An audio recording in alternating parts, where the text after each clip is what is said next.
Thank you very much. I accept that position. It was referred to, but not highlighted. What we highlighted here and what we recommended is that if parents were able through technology to buy a chapter at a time, because no student use all 12 chapters on day one. So based on the curriculum which is established and teacher information which is possible, if the government negotiated with the producers of these books, with the what you call a longman and all those other persons, for us to be able to distribute or sell chapters at a time, it would have better assisted our parents who are not able to fulsomely purchase all your books with all the chapters, not necessary for use immediately, but having to be purchased in one way immediately.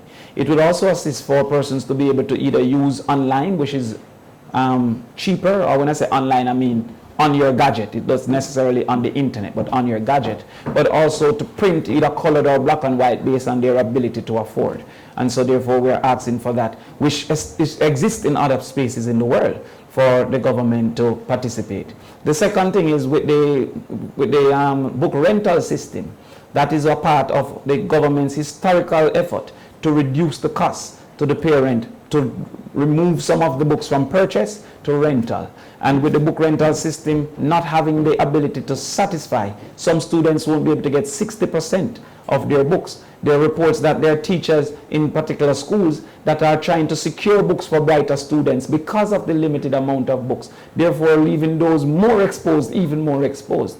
That those rental systems should be expanded, but first should be filled with those books that are already on the list for student usage. So the high inflation will affect not only the cost of books, but the ability to see book as a priority, because it affects the cost of food, the cost of all the other activities. And so the tools of trade for education being at the student level books, that there should be greater conversation and greater effort from government to facilitate through some system or some funding the access to these books. Thank you very much. Okay, we have a question from Althea Saunders from the Jamaica Observer. I'll take you next. Althea, if you could unmute yourself and go ahead with your question, please.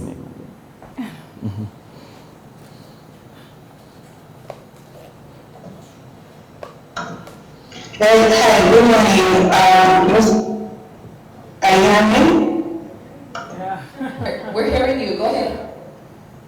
Alright, Mr. Grant, at the very last part of your presentation, you said that the ministry needs greater energy and creativity at this time. Is that a suggestion that there should be change in the leadership of the Ministry of Education?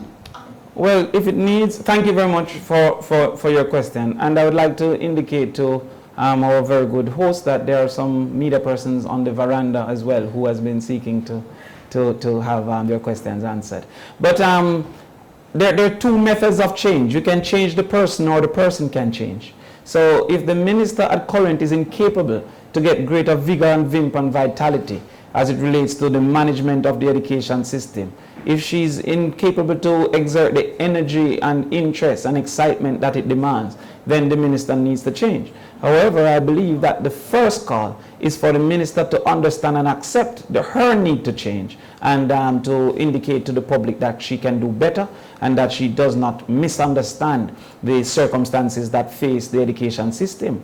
My goodly junior Rasheen spoke about the minister's statement that she's not overly concerned about the migration.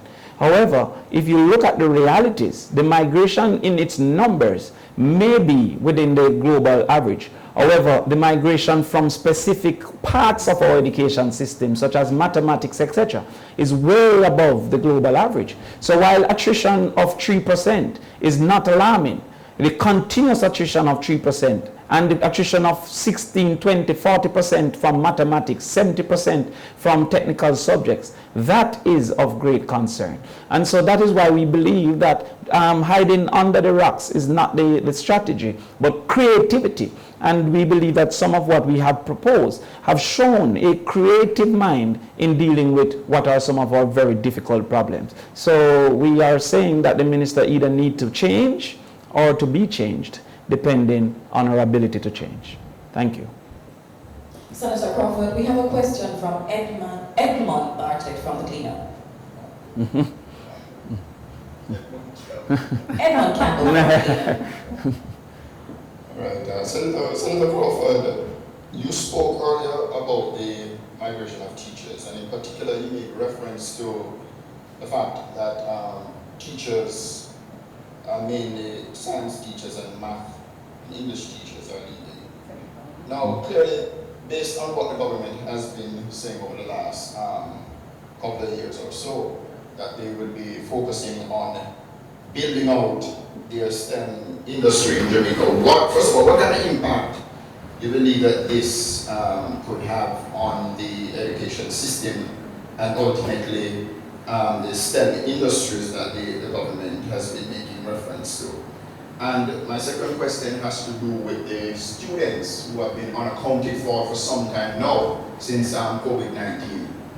Do you have any view on how the education sector could try to retrieve these persons who have been missing for some time now? Thank you very much for those questions. I will go, what was the first one? The STEM. STEM. Yes.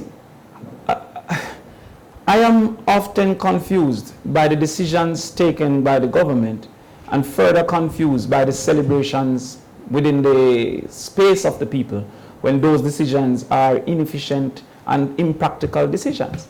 If we are in a crunch for cash and we received, thanks to the People's National Party and long may live Portia Simpson Miller, a grant from the Chinese government to build a particular type of school, it would be more sensible, I believe, for that school to be targeted towards teaching teachers, training the multiplicity of trainers that will impact many students, more so than to have a very few of our students grapple and fight like they do for the champions and KCs of this world to go to that school.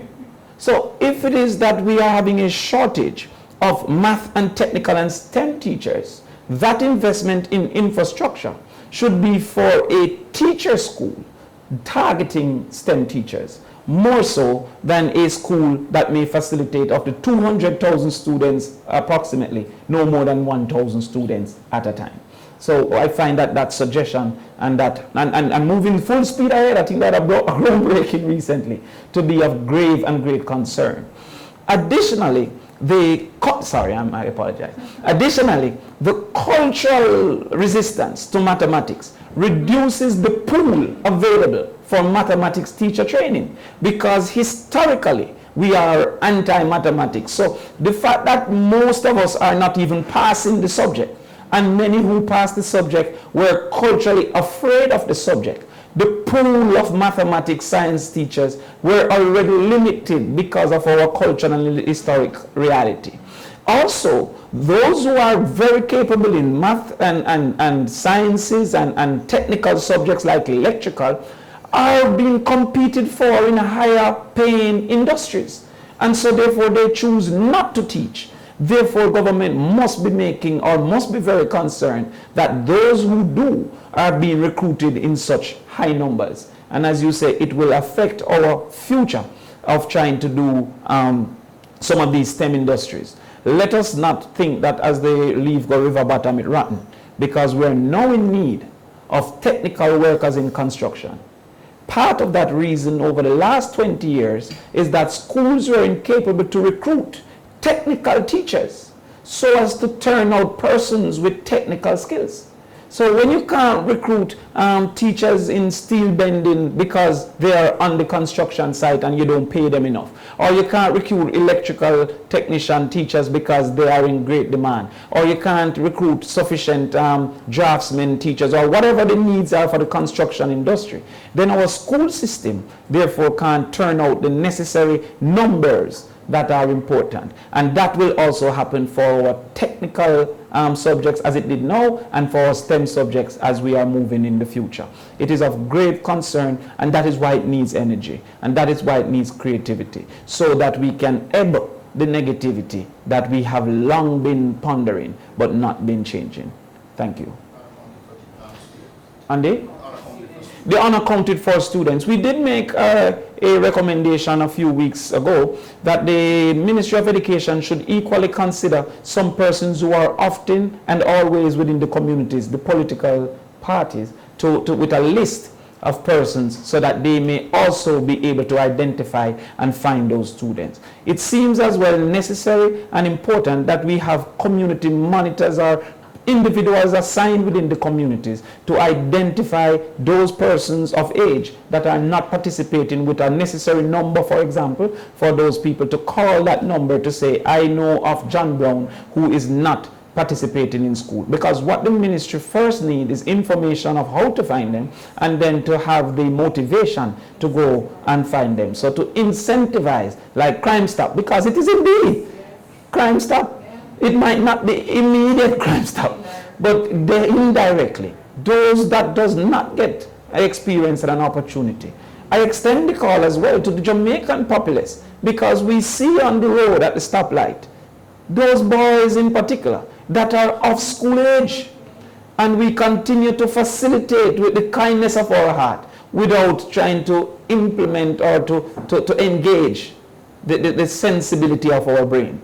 Because if they feel that there is resources to be gained, and their analysis of what is a lot is very limited, if there's resources to be gained at the stoplight during school time, those boys will never return or participate.